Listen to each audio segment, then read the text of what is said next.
Well, hello, you good people, and welcome to Life on Earth. Today is... Oh, sorry. Whoop, do a little mute here. Today is May 19th, 2022, and this is Life on Earth. You know, Ayn Rand, at the end of the West Point talk in 1974, I was saying 76 for the longest time, 1974, said about her philosophy, formally I call it objectivism, but informally I call it a philosophy for living on Earth. Now, if that's true, if objectivism really is the owner's manual for life, then it stands to reason that, other things being equal, objectivists should be among the most successful, the happiest, the most benevolent, the most generous and gracious, the most charming, and the most well-rewarded people on Earth. And that's what we need to talk about today. Now, first of all, Amy is wearing a Joy Formidable shirt. Oh, yeah. If you are not familiar with the band The Joy Formidable, check out their debut album, The Big Roar. Oh, yeah. Outstanding stuff. Or even the one after that, I forget. Wolf's Law, I think it Wolf's is. Law. Yeah, great stuff. It's kind of noise rock. Noise rock. A bit long form, but it's just so brilliant. brilliant. But it's great. So brilliant. Yes. All sorts of good things I could say about that. But I want to talk about vacations. Can we take one? Can we go to New Orleans, please? That's one of the reasons I want to talk about it. And it came up in some recent discussions in some ways that I really want to cover, and that I think will have value for all of you out there.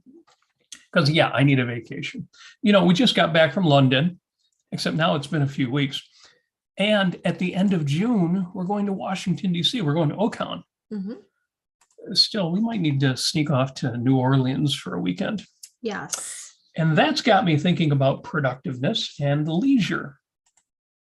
On Facebook, there was a post about the differences between American and German mindsets that got me thinking about this. And I commented this. Let me find my comment here. You're right, the original poster, you're right to observe that there's a substantial cultural component to Americans' drive and ambition. Given our history, we're a very hard-scrabble, practical lot. And so, to the extent we have ideals, we actually work toward reaching them in real life. So what makes the American way a bit different from the German way is that we want our ambitions to pay off personally. We expect to do good things, and we expect to be proud of doing good things. Well, so do they in Europe. And we expect to be compensated and praised and rewarded for doing good things.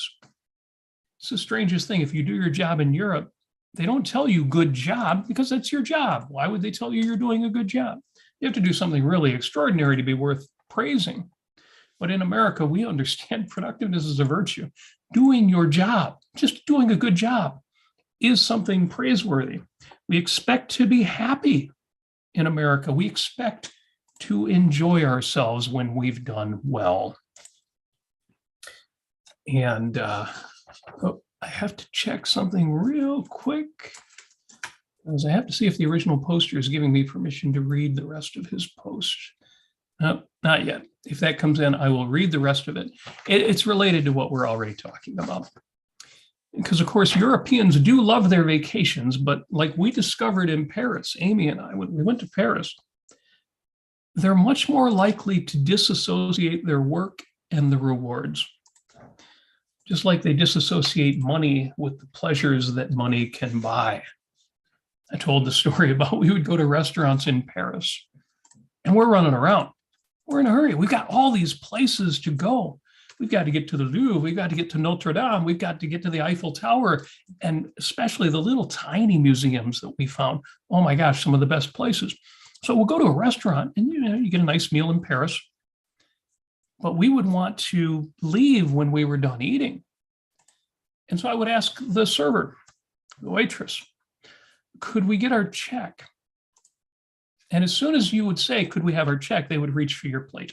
So no, we're not finished eating. I just want to take care of that. And they would look at me confused, and they would walk away, and they would not bring the check. until I asked for it again. And as soon as I asked for it again, they would reach for my plate. And what I found out is it was considered it's gauche, it's unacceptable, it's uncouth to mix money, the dirty part of any transaction, with enjoying a meal. Taboo, verboten, unacceptable. And eventually I figured that out and realized I got to stop asking, because no matter where I went, I got the same reaction. Europeans love their vacations. The French they legislate their vacations. By law, companies have to give a certain amount of vacation every year. But they disassociate money and the pleasures that money can buy. And it got me thinking about, well, in objectivism, we're all about productiveness. What about vacations? Should we be eschewing vacation? Should we be working all the time? So the supposed American work ethic, I don't take vacations and I work 10 hours a day. You know, some of the Ayn Rand heroes are described as working morning to night. But it's interesting because if you go to Ayn Rand's fictions, they're vacationing all over the place. I think in Atlas Shrugged, the chapter, The Sacred and the Profane, Dagny and Reardon escape for a vacation together. They drive all over the Midwest.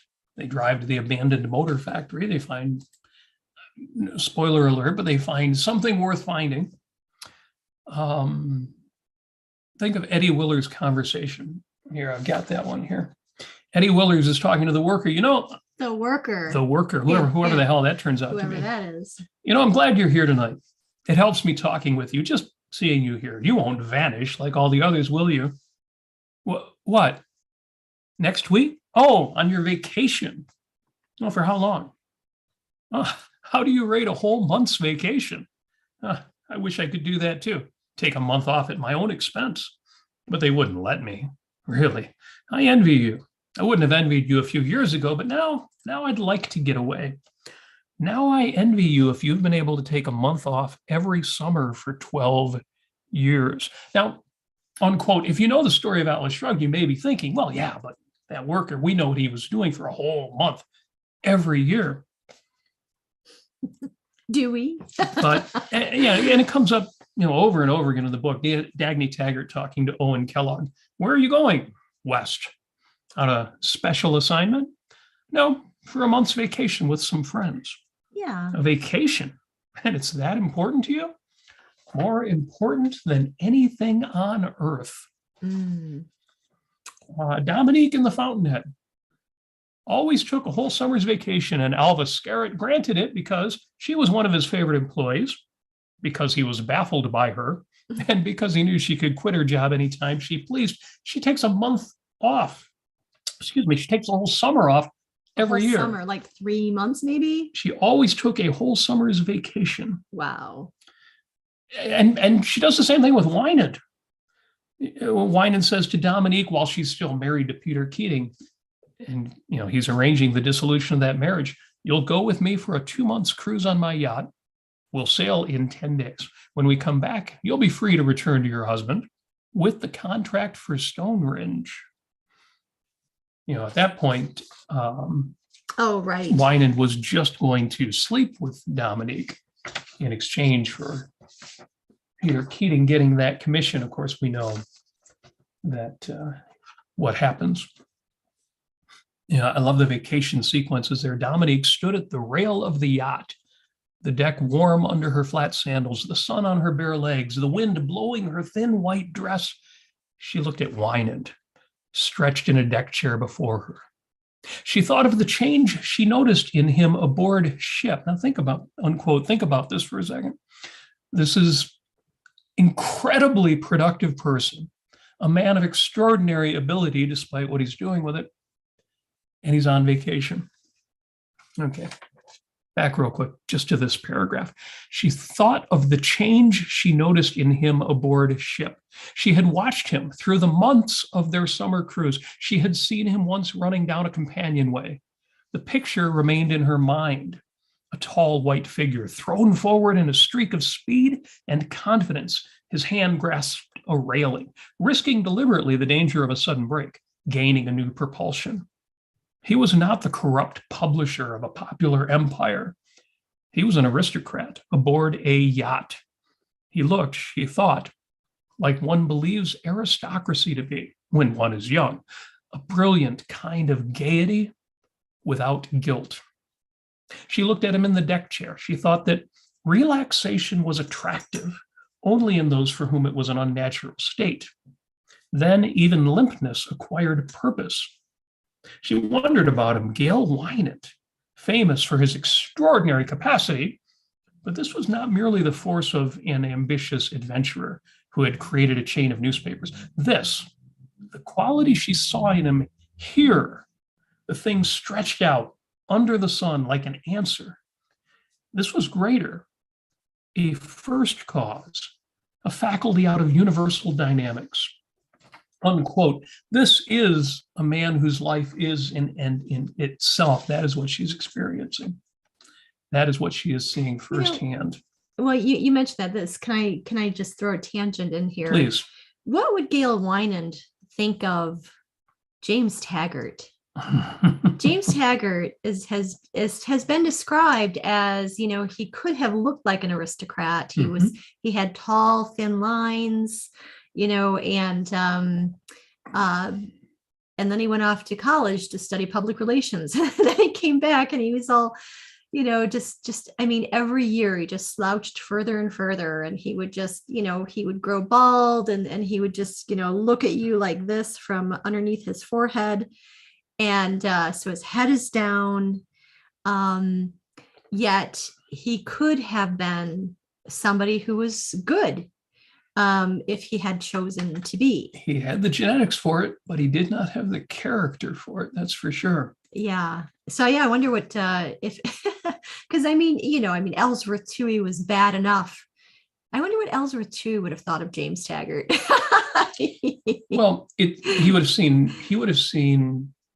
And he would have done a Peter Keating on him. Exactly. Ellsworth would have saw James Taggart as another person he could collect. Yes. In his little circle of powerful and completely impotent friends. Collection of empty souls. And for that reason, Gale Wynand would have had the same reaction to James Taggart he had to Ellsworth Toohey, which would be to dismiss him, to understand everything about him just from 5 minutes of talking to him, and to realize this man has nothing to offer.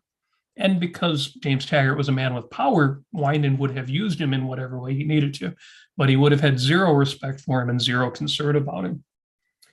And that's a great question, though. Well, wouldn't it be fun to do a show like what would so-and-so think of so-and-so? We could cross the characters from the other books. Yeah, I'd have to resist the temptation, though, to rewrite the history. I know. It was great because when on Tuesday on the Ayn Rand Center UK channel, I wasn't on the channel. This was private. You've got to be a member to access this stuff. Right. If you're not a member, you might not have heard this.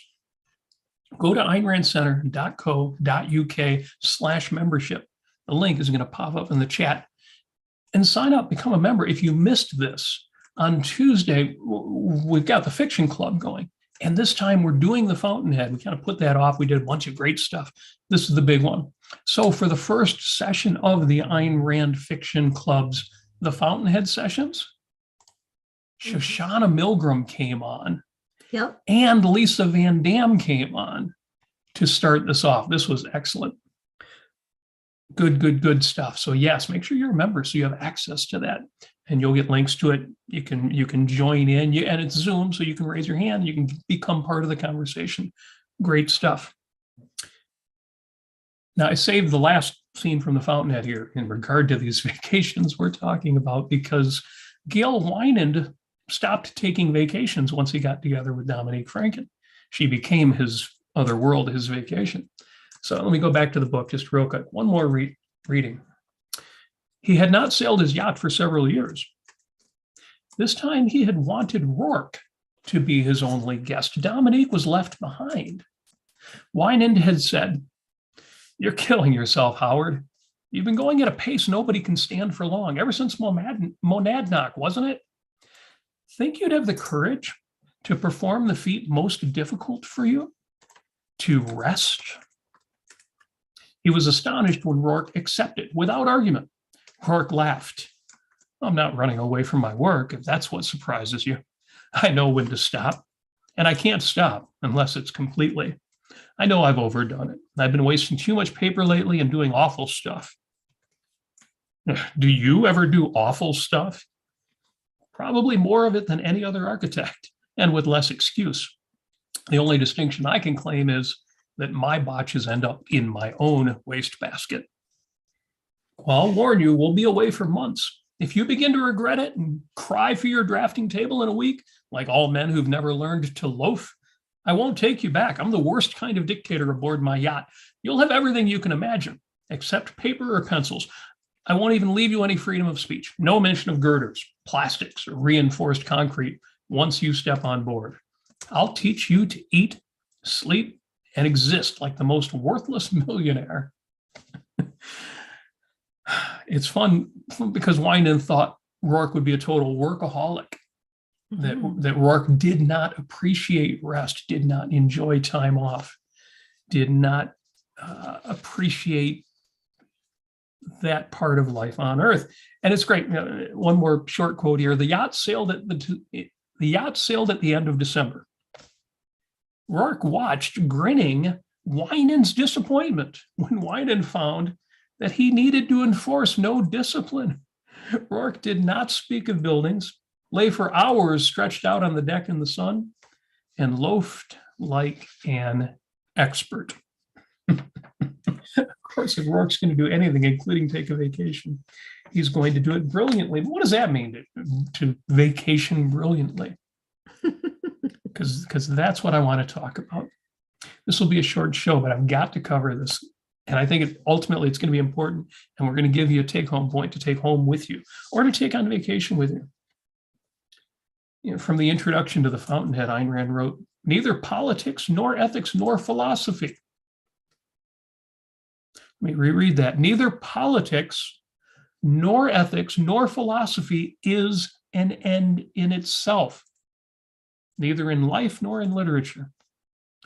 Only man is an end in himself. We've quoted We the Living, to a life that is an end unto itself.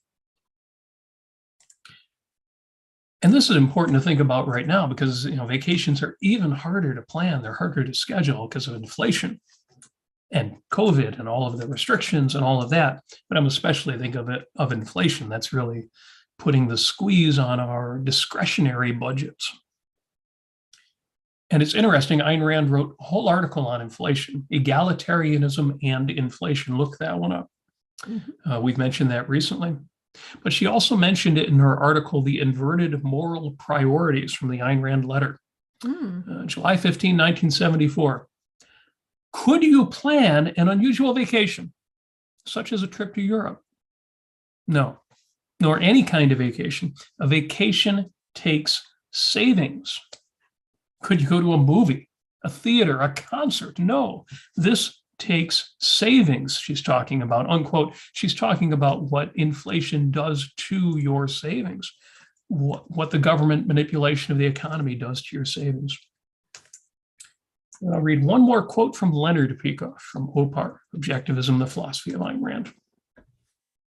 One cannot substitute recreation, games, sports, travel, hobbies, reading, murder mysteries, watching TV, going shopping, going to the beach and the like, for work. Recreation presupposes creation.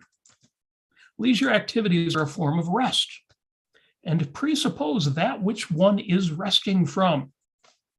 They have value only as relaxation and reward after the performance of work. A life devoted primarily to recreation is one lived with one's mind on hold in disconnected snatches, according to the spur of the moment. A game, a trip, a show, a purchase, with no long-range goal and no field for intellectual activity. This amounts to the stagnant, pointless life of a playboy. Any authentic human need, recreation included, can serve only as the base of a legitimate profession. Ayn Rand is not therefore casting any aspersion on professional athletes, entertainers, or stamp dealers.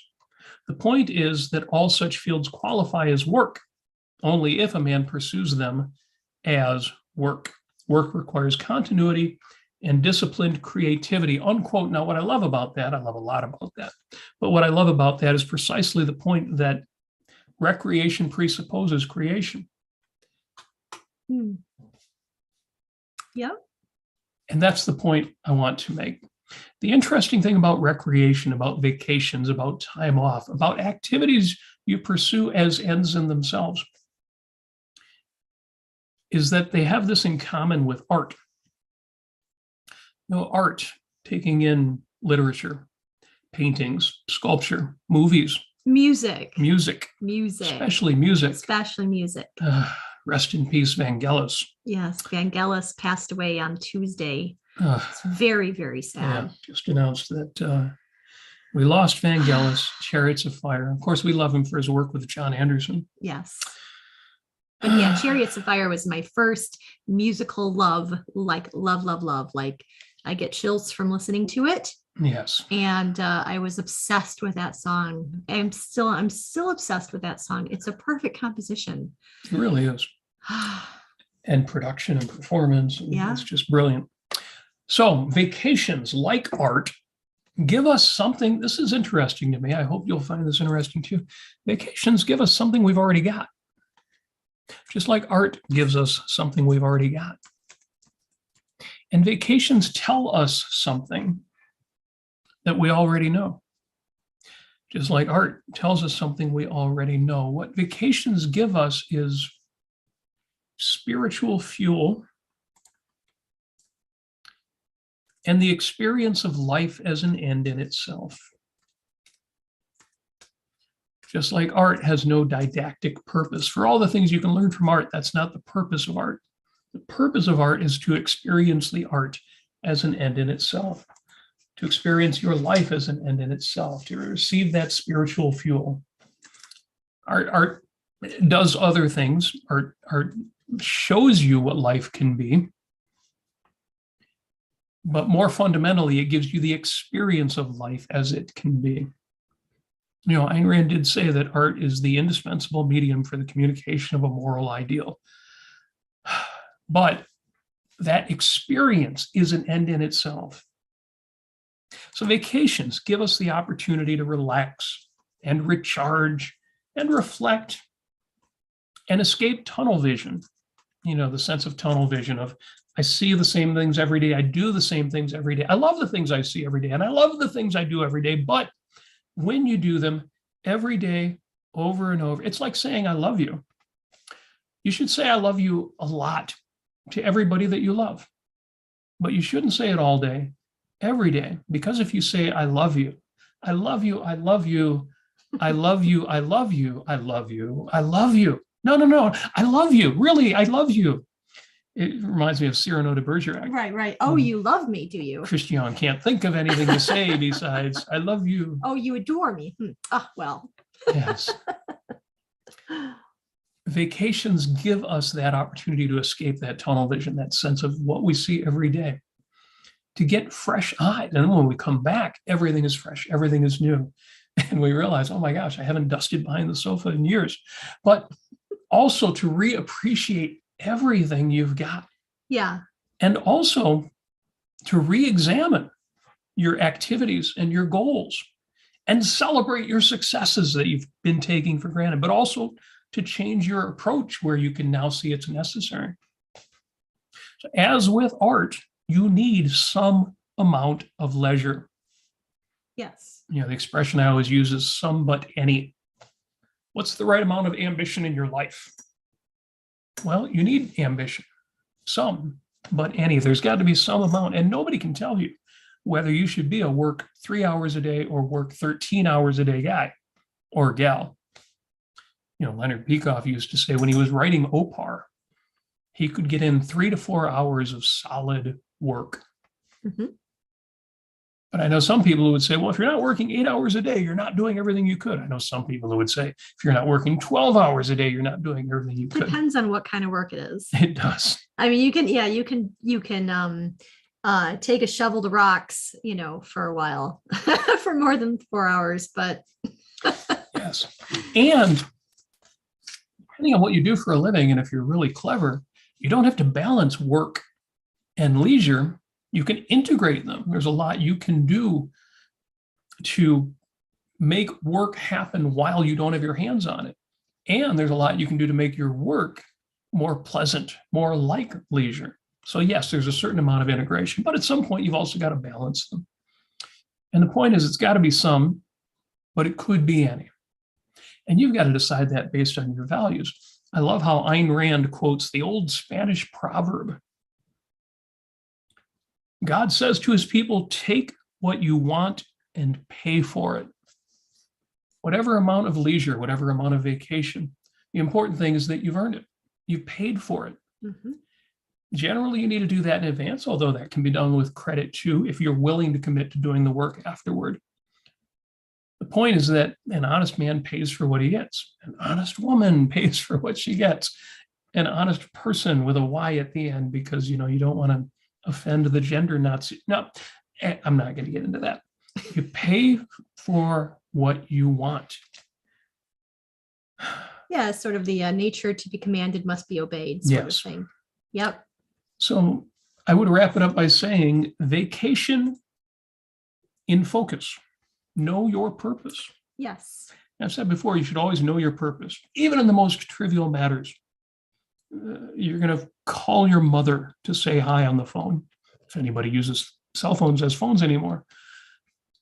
If you know your purpose in any given moment, whether you're giving a speech or going to work or hugging your child or calling your mother on the phone, if you do it in focus, if you know your purpose, you won't get off the phone and say, oh, yeah, I wanted to make a connection with her, but I also wanted to talk to her about next month. And I also wanted to make sure that she knew that Aunt Lucy was over her surgery. If you, before you make that phone call, here's what I want to accomplish, even though it's just a phone call.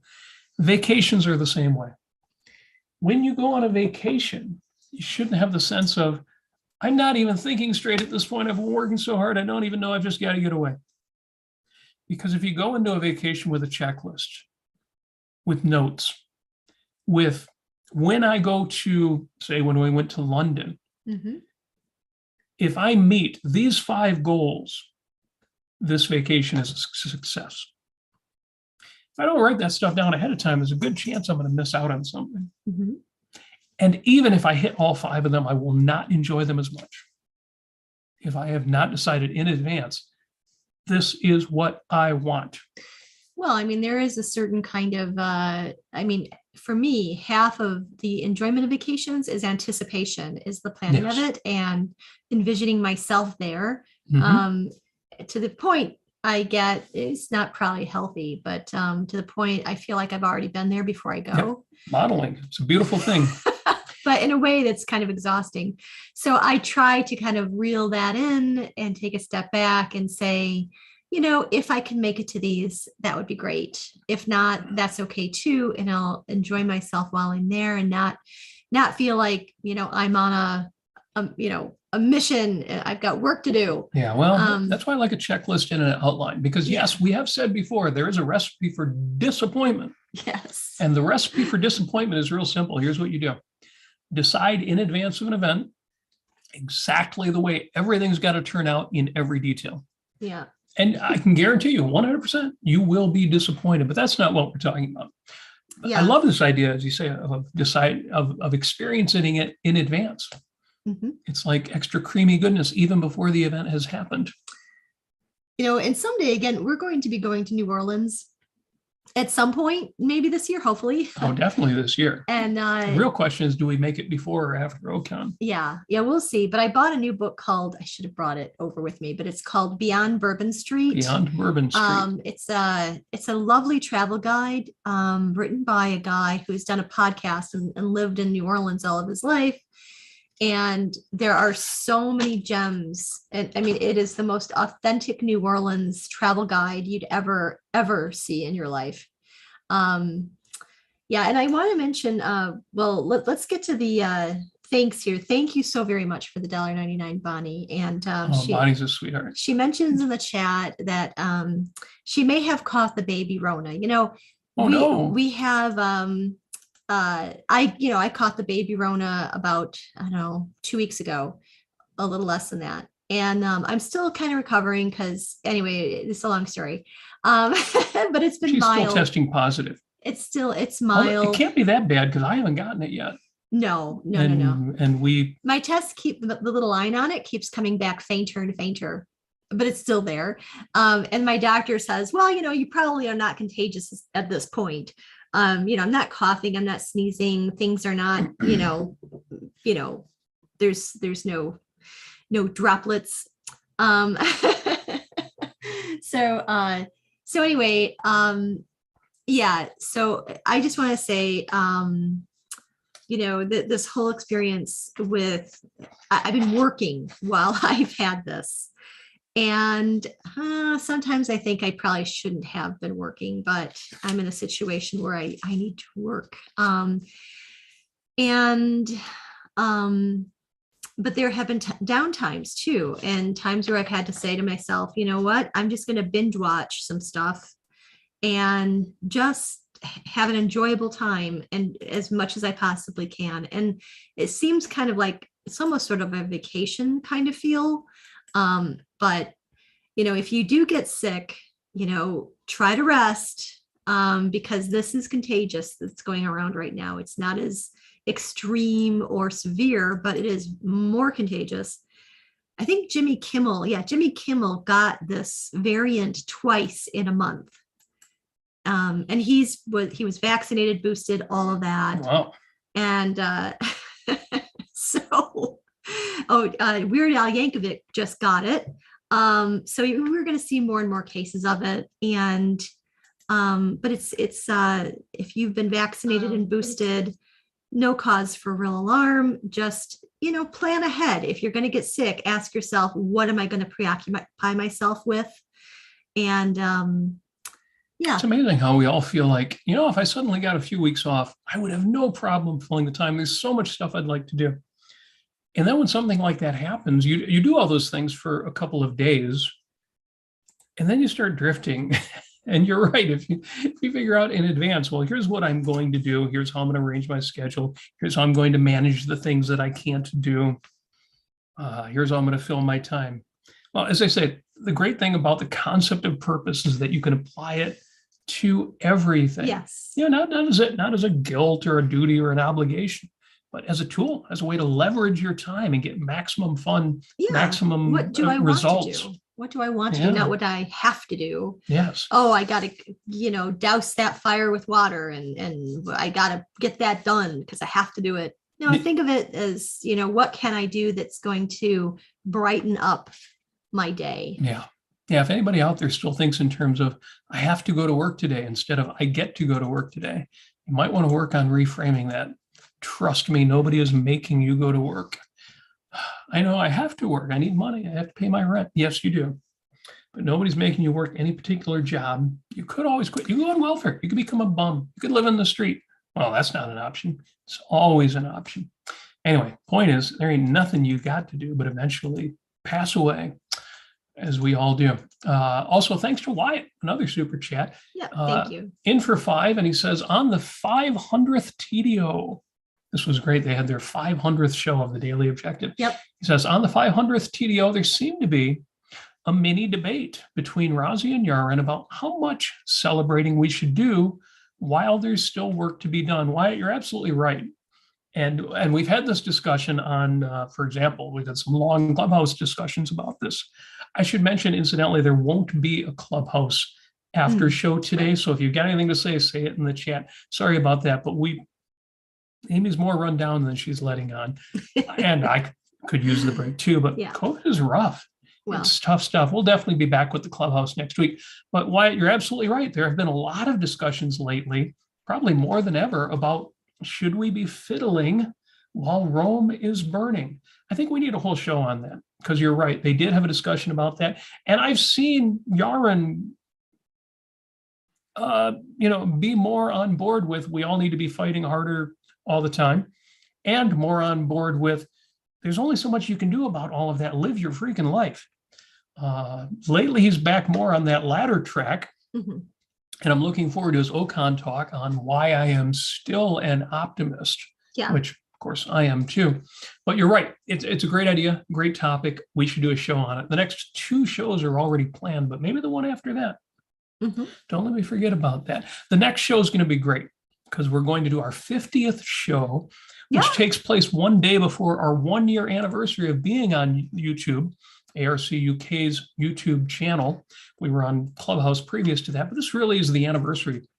And then the one after that, this is going to be fun. For episode 51, we're actually going to interview the producer. And we talk about producers in objectivism. And we're all producers for those of us who are productive. But in this case, I actually mean our show producer, the man behind the scenes who does all the engineering, all the back end work. Daniel Kraus is going to be interviewed on this show. If you've ever wondered, who makes everything happen? It's that voice I occasionally hear counting people in. Who's bringing everybody together? You'll get a chance to hear that. That's exciting. But before we wrap up, back to the topic at hand. My whole point, well, 2 really, but my point is, yes, vacation the same way you produced, with the same intentionality, the same focus, the same purpose, and do it knowing I earn my vacations. I make that happen. It's great when you read the journals of Ayn Rand or the letters of Ayn Rand, the people she corresponded with. She talks about their vacations, and her and Frank O'Connor took a lot of vacations. They enjoyed their time off, as hardworking as they both were. Yeah, Frank O'Connor, when they lived in California, he raised peacocks. That's true too. And worked in a flower shop, I think, and of course painted. And Ayn Rand, not entirely. That's a good question. I'm not so sure what Ayn Rand liked in vacationing. It's a good question. Well, she would not write, I'm sure. They went places. The point is they actually went places. Yeah. They would go places. And, even when they lived in the city, they would go to upstate New York. Read the journals. You'll find her various vacations. When you take time off, well-earned time off, like everything, you will achieve your purpose in vacationing. You will relax. You will recharge. You will reflect. You'll escape that tunnel vision. You get fresh eyes. You'll re-examine your activities and your goals, and you'll celebrate your successes.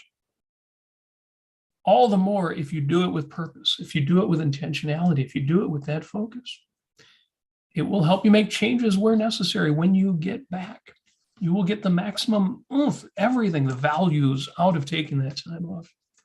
Oh my God, Apologies just made a very, very funny remark. I said that Frank O'Connor raised peacocks when they, in their Neutra home in California, and then Apollo says he raised Leonard. Those of us who've been in objectivism for a while have heard various hosts, even at the Ford Hall Forum, refer to Leonard Peacock. No, it's Leonard Peacock. People will look at the name and just assume, because apparently they can't read. Well, it's an unusual name. It is an unusual name, but it's like people who don't know how to pronounce Nasir. Except for Yaron Brook. Now he can pronounce, yes, Nasir, as he puts it. Yeah. We've got Yaron Brook on board. He is pronouncing Nasir properly. And Vegard is in for 200 krona. Thank you very much for that. Wow, thank you so much. Yeah, big super chat there. Awesome sauce. Outstanding. That's thank you. Doing the conversion here. That's our biggest one of the day, and very much appreciate. And I hope I'm saying Vegard properly. But yes, Nasir is the correct pronunciation. It's funny. I think Yaron says pronunciation rather than pronunciation. Pronunciation. It's just funny to me that so many people say pronunciation mispronounced. Or maybe it's one of those ones where so many people say it wrong, it's now considered right. Irregardless. Or a whole nother. Well, yeah, that one. Or lately, the people who say begging the question when they really mean raising the question. That I can understand, because that concept's a little bit weird. The concept of begging the question is a little confusing. Oh, I don't know. Circular logic to me was pretty. Anyway, Yeah. without getting into that, I have a Post-it note. Now, those of you who've heard our Sunday shows, 5 minutes, at the end of the show, I always have a Post-it note of the week. And what I do is I have a lot of Post-it note pads because I like writing notes to myself, putting it on my bathroom mirror or on my desk wall, someplace where I'll see it all week. And it helps me remember things that I already know but need to relearn, need to bring to top of mind awareness. So my Post-it note for the week for this show, we'll do one for Life on Earth, says, deserve what you get and get what you deserve. So you see that on the Post-it note there. Number 1, deserve what you get. Number 2, get what you deserve. All right. Now, my recommendation, if you've never seen our Sunday show, is what you do is you take a Post-it note pad and you write that down on your Post-it note pad and you stick that on your bathroom mirror. And I really think, well, it's kind of obvious. And I already know that. I know what justice is. And I know. And the trouble is that we don't always do that. We don't always get what we deserve. I don't know. As objectivists, we probably deserve what we get. But I've said before, the squeaky wheel gets the grease. And too many of us are too passive in that regard. I used to have this problem, not so much when I was in IT as an information technology professional, but way back when I was in fast food. Because what happened is when I was a line worker at a taco place, I was so good at what I did that I got promoted to crew leader. And then I was so good at that I got promoted to supervisor. And eventually I became the restaurant manager, running the place. And the thing is, I never asked for any of those promotions. Don't know if I ever asked for any of the raises that I got either. And then I went to a burger place, a Hardee's restaurant.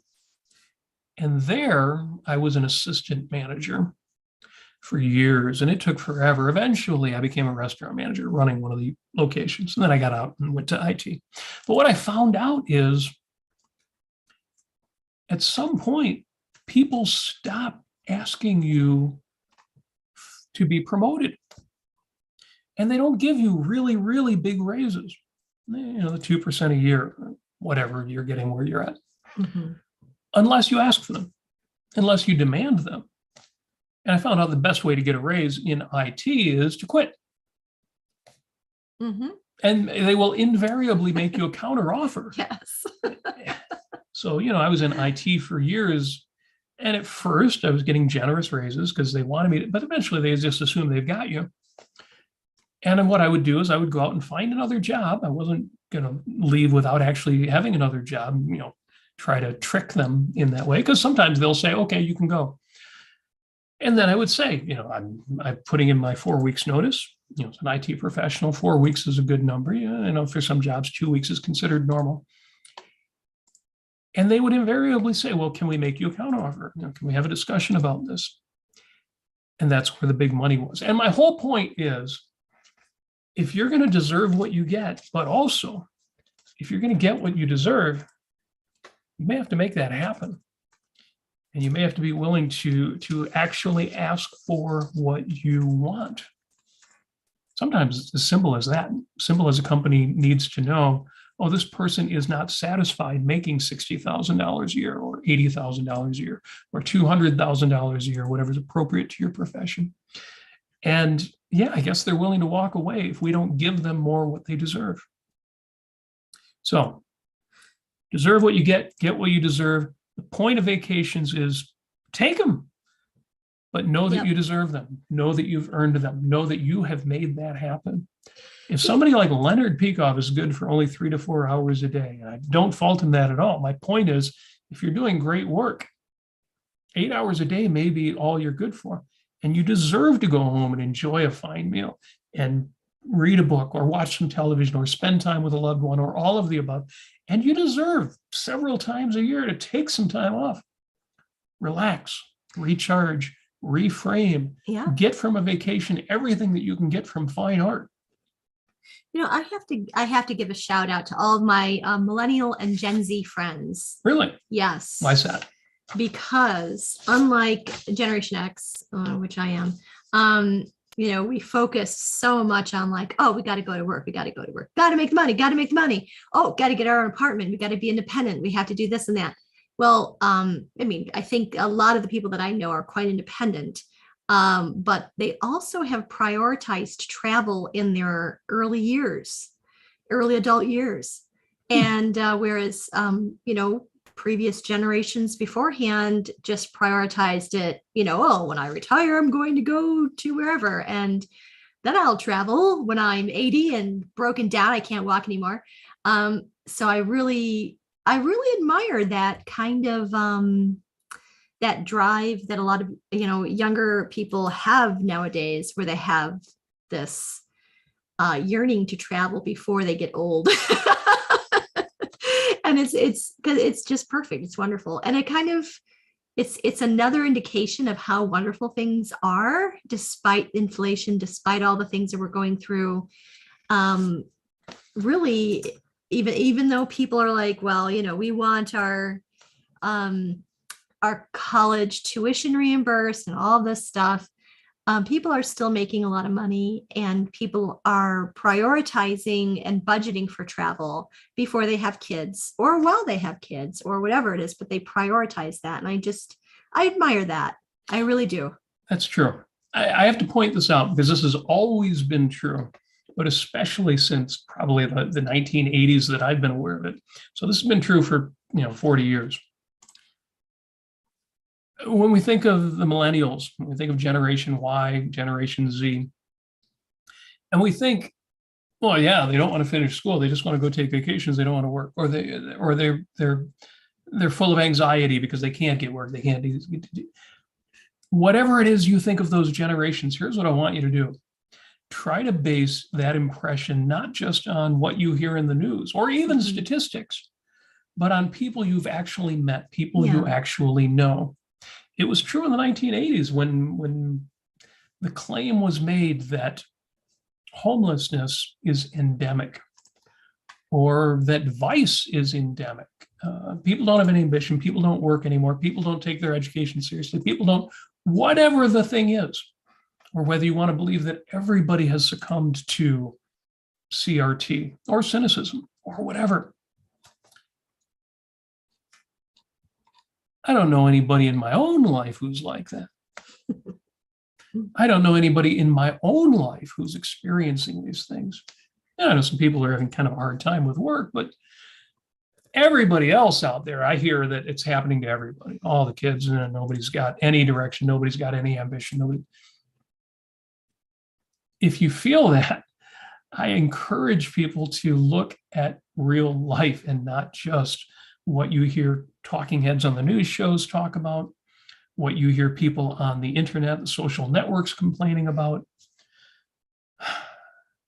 Things are far better out there than you realize until you actually look at real life and say, oh yeah, for all the problems, and there are a lot of problems, and for all the ne'er-do-wells, and there are a lot of ne'er-do-wells, and for all the directionless children, and I'm sure there's plenty of them, there's also a whole generation of amazing people, amazing kids, teenagers.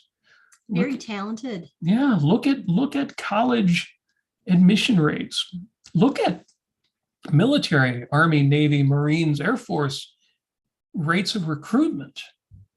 There are some great kids out there doing great things.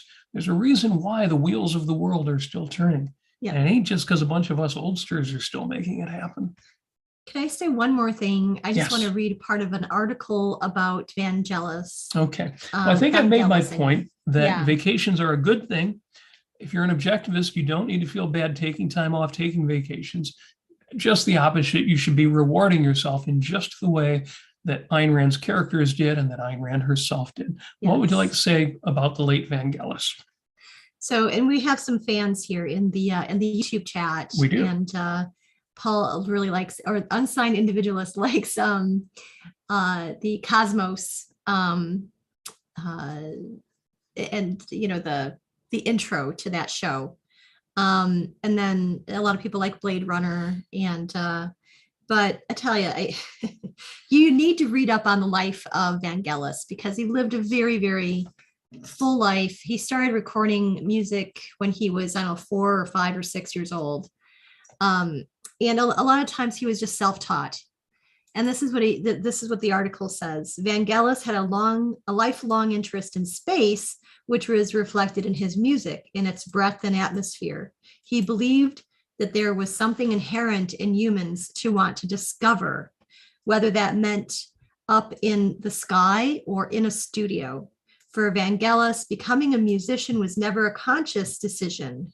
Quote, "It's very difficult not to make music," he told NPR in 1977.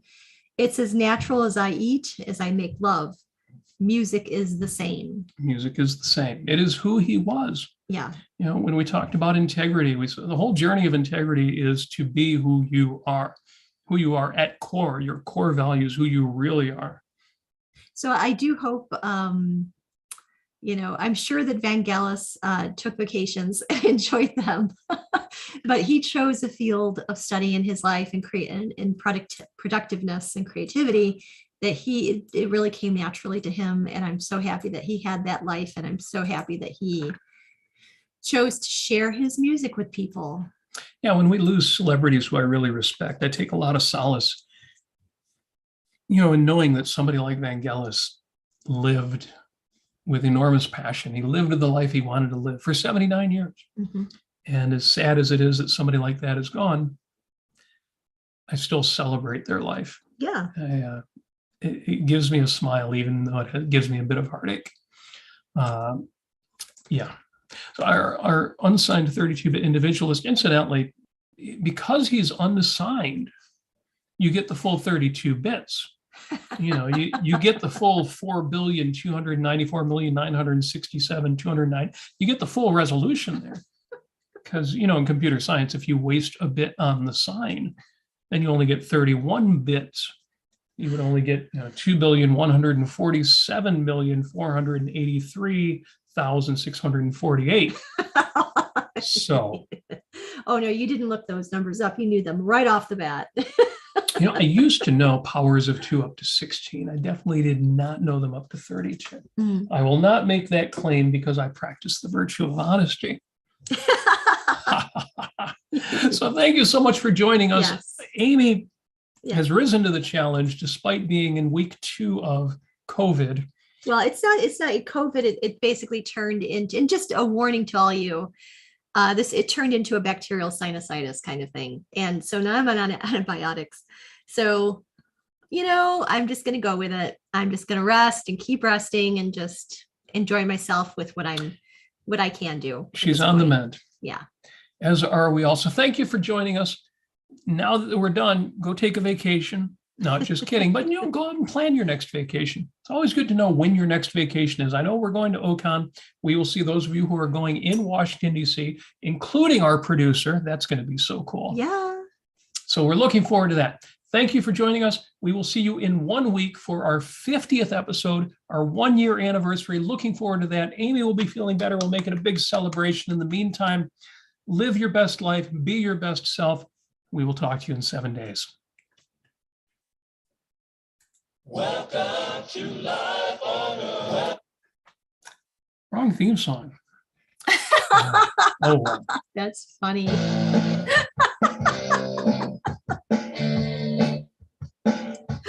That is awesome.